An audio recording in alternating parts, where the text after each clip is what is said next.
Cross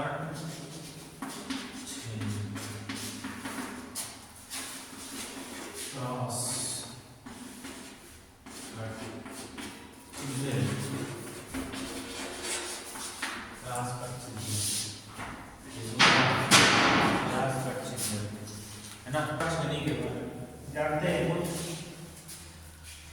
पहला अभी श्रेणी पढ़े हैं फ्लैट श्रेणी, है ना। अभी दूसरा क्रॉस कट श्रेणी के बारे में जानते हैं। पहले तो इसको जानिए कैसा होता है। देखिए ये कुछ इस प्रकार से होता है, ऐसे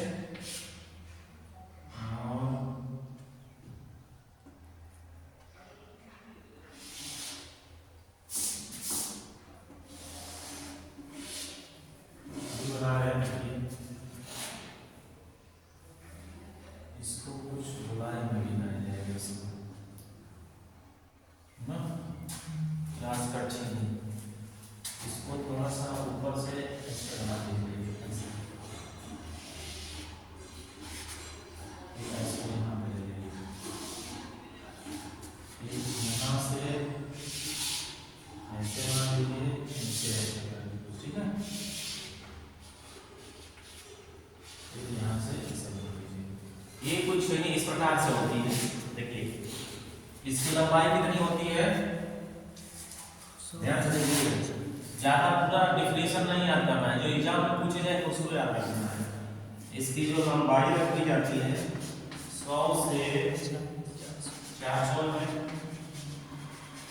चौड़ाई 400, इसकी चौड़ाई कटिंग एज की चौड़ाई ये वाली, ठीक है। चौड़ाई कितनी रखी जाती है 4 mm से लेके 12 mm तक ना।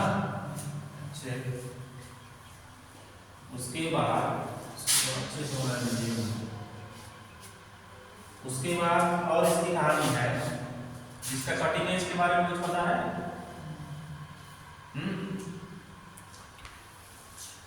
कटिंग एज के बारे में देखिए, इसका कटिंग एज जो होता है, कटिंग एज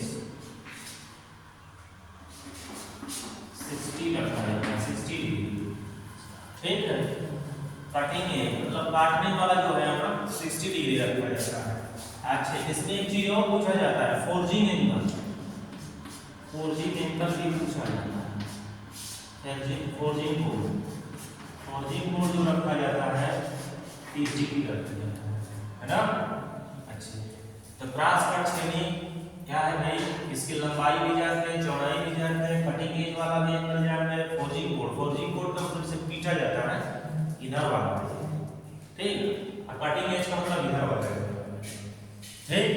अच्छे, अब ये पूछा जाता है इसमें, इसका प्रयोग कहाँ होता है यार? खांचे इसका प्रयोग सबसे ज्यादा जहाँ पे खांचे काटे जाते हैं, खांचे काटने में प्रयोग होता है, खांचे काटने में प्रयोग किया जाता है ना। अच्छे, अब पूछेंगे कैसा खांचा काटना, तो सबसे पहले देखते होंगे ऐसे साफ होती है, ऐसे साफ होती है, बोल में साफ होती है। तो इसके ऊपर चाहे इधर से देखिएगा, बीच में ऐसे बनाया होगा, उसमें बीच में ऐसे, इसी को खांचा बोला जाता है। ये अगर साफ है तो बीच में एक ऐसा उसमें सेट होने के लिए, कोई अगर मान लीजिए व्हील है तो व्हील को ही उसमें अगर सेट करते हैं तो इसी खांचे में जाकर उसको सेट कर दिया जाता है ना। तो क्रॉस कट श्रेणी के द्वारा खांचे काटने में प्रयोग भी किया जाता है। अच्छा, एग्जाम ये भी पूछा जाता है कि वो कौन सी चीजें है, कौन सी श्रेणी है जिससे कि हब में की वे काटने में प्रयोग किया जाता है। की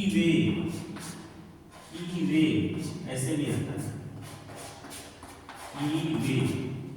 की वे मतलब की मतलब कि कुंडी होती है, यहाँ पे जाकर वो सेट होगी, उसमें अंदर से बाहर से व्हील लगाने के बाद की को इसमें प्रवेश कराया जाएगा, ठीक। और इसी की के रास्ते को वे बोलते हैं, ठीक है। की भी काटने में भी प्रयोग होता है, की भी काटने में, तो सब कुछ तो जान लें। अब इससे ज्यादा कुछ मत ध्यान रखिएगा, एग्जाम की दृष्टि से बस इसको याद रखना है इसका प्रयोग क्रॉस कट छेदी का प्रयोग खांची काटने में प्रयोग किया जाता है, कीवे काटने में प्रयोग किया जाता है। कटिंग एज इसका 60 अंश होता है।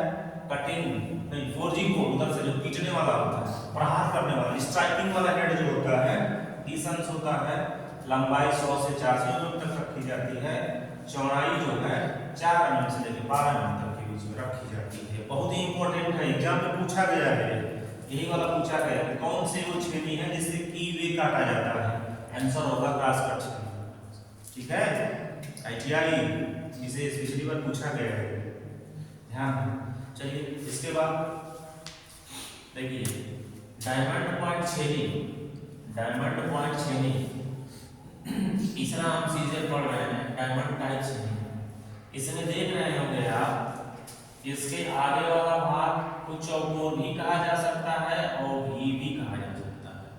ध्यान से देखिएगा, ये हीरे के समान, हीरा में भी कुछ ऐसा ही स्ट्रक्चर होता है, ठीक है, हीरे में भी कुछ ऐसा ही स्ट्रक्चर होता है, भी नुमा होता है। और अगर पर्सनल देखा जाए तो 1 2 3 4 चौकोर भी बोल दिया जाता है इस चीज को, ठीक है।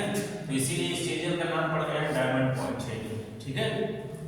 अच्छा, अब डायमंड पॉइंट छेनी का ये पूछा जाएगा कि इसकी लेंथ कितनी होती है, इसकी चौड़ाई कितनी होती है ना। तो ये सब जानते हुए चलते हैं आगे। इसकी जो लंबाई होती है मार्केट में जो अवेलेबल होती है 100 से 400 mm तक, 400 mm तक मार्केट में अवेलेबल होती है। अच्छा, इसके कटिंग एज की चौड़ाई कितनी रखी जाती है? 6 mm से लेके 16 mm तक रखी जाती है ना। अच्छा, इसका पूछा जाता है, बहुत ही इंपॉर्टेंट चीज है ये, एग्जाम में पूछा गया है कि डायमंड छेनी से, डायमंड पॉइंट छेनी से किसका ग्रुव को शार्प करने में प्रयोग किया जाता है? कौन सा ग्रुव, किसका ग्रुव? अभी जस्ट लिखवाए हैं कि मान लीजिए कोई ग्रुव है ऐसे ऐसे, तो यहाँ पे ऐसे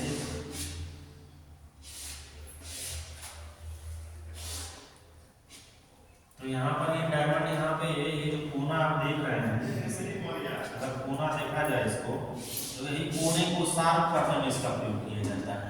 बस आपको ये जानिए, आयताकार ग्रुव को शार्प करने में प्रयोग किया जाता है, कुछ मतलब नहीं से। आयताकार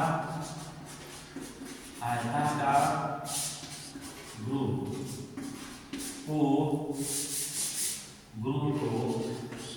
शार्प करने में, शार्प का मतलब धार देने में, नुकीला हो, उसको कोना को नुकीला बना देगा, शार्प करने में प्रयोग किया जाता है, करने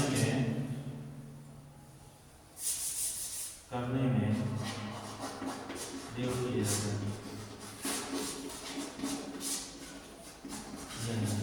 सबसे इंपॉर्टेंट बात पूछा गया है क्वेश्चन, तो आयताकार ग्रुव को शार्प करने में कौन सी चीज का यूज किया जाता है? Diamond point. अच्छा, नुकीला, खूब नुकीला, अगर कोई क्या करते हैं, नुकीला अगर आपको ग्रुव बनाना है तो इसी चीज का हम प्रयोग करके बना पाते हैं। चाहे भी टाइप का अगर आपको कोई पॉइंट लगाना हो, चाहे भी टाइप का ग्रुव शार्प करना हो, तो डायमंड पॉइंट छेनी का ही प्रयोग किया जाएगा, है ना।